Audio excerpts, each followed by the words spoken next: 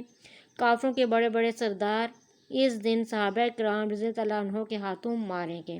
یعنی کہ مسلمانوں کو صرف یہ تھا کہ اگر ہم شہید ہو گئے تو ہم ہمیشہ کی زندگی پا جائیں گے، اللہ تعالیٰ کی خوشنودی اور رضا حاصل کر لیں گے۔ لیکن کفار کو تو آپ کو پتہ ہے کہ ایسا نہیں تھا، تو مسلمان زیادہ شوق سے لڑ رہے تھے۔ ان سرداروں کے قتل ہونے کی وجہ سے کفار کے حوصلے جلد ہی ٹوٹ گئے اور ان کی ہمت جواب دے گئی، یعنی کہ بہت سے بڑے سردار قتل ہو گئے تھے۔ مسلمانوں کے کم سن نوجوان بھی اس جنگی معرکے میں شامل تھے۔ کفار مکہ کے سردار ابو جہل کو 2 کم سن مجاہدوں معاذ اور معوذ نے قتل کیا۔ یہ بہت کم عمر نوجوان تھے۔ بالآخر کفار کو اس جنگ میں شکست فاش ہوئی، ان کی صفوں میں بھگدڑ مچ گئی اور انہوں نے فرار کی راہ اختیار کر لی۔ غزوہ بدر میں کفار کے 70 آدمی قتل ہوئے اور 70 ہی گرفتار کر لیے گئے۔ مسلمانوں کی طرف سے 14 صحابہ کرام رضی اللہ عنہم نے جام شہادت نوش کیا، یعنی کہ شہید ہوئے 14 مسلمان سے۔ اللہ تعالیٰ کی مدد سے مسلمانوں کو شاندار فتح نصیب ہوئی، جس پر تمام مسلمانوں نے اللہ کا شکر ادا کیا۔ یعنی کہ 313 نے 1000 کا مقابلہ کیا اور اللہ تعالیٰ کی مدد اور نصرت کی وجہ سے وہ کامیاب ہوئے۔ سورۃ انفال میں غزوہ بدر کے دن کو یوم الفرقان کہا جاتا ہے۔ یوم الفرقان کا مطلب ہے حق و باطل میں فرق کرنے والا، یعنی کہ اس دن حق جو ہے وہ چھا گیا تھا، یعنی کہ سچائی کے راستے پہ اگر آپ عمل کرو گے، سچائی جو ہے وہ سامنے آ گئی تھی کہ کون حق کے اور سچ کے راستے پہ آ رہا ہے اور کون جو ہے وہ اس حق اور سچ کے راستے سے دور ہے، تو اللہ تعالیٰ نے ان کو ناکامی دی۔ اس جنگ میں قید ہونے والے لوگوں کے ساتھ مسلمانوں نے بہت اچھا سلوک کیا۔ مسلمان جو کھانا خود کھاتے وہی قیدیوں کو کھلاتے۔ مسلمانوں نے قیدیوں کو جزیہ لے کر، یعنی کہ ایک طرح سے کہہ دیں کہ جرمانہ لے کر یا جزیہ، کہ آپ نے اپنی جان چھڑانی ہے تو اس کے لیے آپ کو کچھ ادا کرنا ہوگا۔ اور جو قیدی پڑھنا لکھنا جانتے تھے انہیں 10 بچے پڑھانے کے عوض، اور جو قیدی نہ پڑھنا لکھنا جانتے تھے اور نہ ہی رقم ادا کر سکتے تھے انہیں بغیر کسی زیادتی کے آزاد کر دیا، جس سے متاثر ہو کر بہت سے قیدی مسلمان ہو گئے۔ اس کے نتائج کیا تھے؟ یعنی کہ غزوہ بدر کے اب نتائج کیا نکلے؟ غزوہ بدر میں مسلمانوں نے اپنے سے کئی گنا بڑی فوج کو شکست دے دی، جس سے یہ ثابت ہو گیا کہ جنگوں میں کامیابی صرف صرف تعداد کی زیادتی سے نہیں ہوتی، بلکہ جذبہ جہاد اور ایمان کی طاقت تعداد کی زیادتی سے زیادہ اہم ہے۔ یعنی کہ یہ نہیں ہے کہ جو تعداد میں زیادہ ہوگا وہی جیت جائے گا، بلکہ وہ جیتے گا جس کا جذبہ زیادہ سچا ہوگا، جس کے اندر جذبہ ایمانی ہوگا، جو حق اور باطل کا فرق جانتا ہوگا، جس کو پتہ ہوگا کہ اگر میں لڑوں گا اور اگر میں اس راہ میں مارا گیا تو میں اللہ کی راہ میں اللہ کے نظر میں سرخرو ہو جاؤں گا اور اللہ کا حق کا راستہ پا لوں گا، تو وہی شخص جنگ میں کامیاب ہو سکتا ہے۔ غزوہ بدر کے بعد اسلام ایک مضبوط قوت کے طور پر ابھرا اور کفار کو مسلمانوں کی حیثیت اور ایمانی قوت کا اچھی طرح اندازہ ہو گیا کہ اسلام کو مٹایا نہیں جا سکتا۔ کفار کو یہ پتہ لگ گیا کہ اسلام کو مٹانا اتنا آسان نہیں ہے اور اسلام کو ہم مٹا بھی نہیں سکتے۔ اس معرکے نے مسلمانوں کو یقین دلایا کہ اللہ کی مدد ہمیشہ مسلمانوں کے ساتھ ہے، جس سے ان کے حوصلوں میں مزید اضافہ ہو گیا۔ یہ اسلام کی پہلی جنگ تھی جس میں مسلمانوں کو فتح ہوئی۔ آئیے اب ہم اس کی سرگرمی دیکھ لیتے ہیں۔ درست اور غلط کی نشاندہی کریں۔ ہجرت کے 5ویں سال نبی صلی اللہ علیہ وسلم نے ایک دستہ دشمن کی نقل و حرکت پر نظر رکھنے کے لیے روانہ کیا۔ غلط۔ ہجرت کے 2 سال بھیجا تھا۔ نمبر 2، مسلمانوں کے سالار اعلیٰ نبی کریم صلی اللہ علیہ وآلہ وسلم تھے، صحیح۔ کافروں کے سردار ابو جہل کو حضرت علی رضی اللہ عنہ نے ہلاک کیا، صحیح، غلط، معوذ نے کیا تھا۔ نمبر 5، مسلمانوں نے غزوہ بدر میں کفار مکہ کو شکست فاش دی، صحیح۔ مسلمانوں نے قیدیوں کے ساتھ بہت برا سلوک کیا، غلط۔ کفار کے لشکر کا سردار ابو جہل تھا، صحیح۔ مسلمانوں کے لشکر میں بہت زیادہ گھوڑے تھے، غلط، صرف 2 گھوڑے تھے۔ درست جواب کے گرد دائرہ لگائیں۔ غزوہ بدر کب ہوا؟ 1 ہجری، 2 ہجری، 3 ہجری میں ہوا۔ کب؟ 2 ہجری میں۔ رمضان المبارک کی کون سی تاریخ تھی؟ 7، 17، 27، 17 تاریخ تھی۔ میدان بدر مدینہ کے قریب ہے، مکہ کے قریب ہے یا طائف کے قریب ہے؟ تو مدینہ کے قریب ہے۔ بدر ایک کنویں کا نام ہے، وادی کا نام ہے، میدان کا نام ہے، کنویں کا نام ہے۔ تجارتی قافلے کا سردار ابو جہل تھا، ابو سفیان تھا، ابو لہب تھا، ابو سفیان تھا۔ مسلمانوں کے لشکر کے سردار حضرت علی رضی اللہ عنہ، حضرت حمزہ رضی اللہ عنہ تھے یا حضرت محمد صلی اللہ علیہ وآلہ وسلم تھے؟ تو مسلمانوں کے لشکر کے سردار حضرت محمد صلی اللہ علیہ وآلہ وسلم تھے۔ اوکے اسٹوڈنٹس، آج کا ہمارا کام اتنا ہی تھا۔ ٹیک کیئر، اللہ حافظ، wish you all the best. یہ کام اپنے بک پہ لازمی کرنا ہے۔ کل ہم انشاءاللہ اس کی ذہنی آزمائش اور جائزے کے سوالات کاپی پہ کریں گے۔ اللہ حافظ۔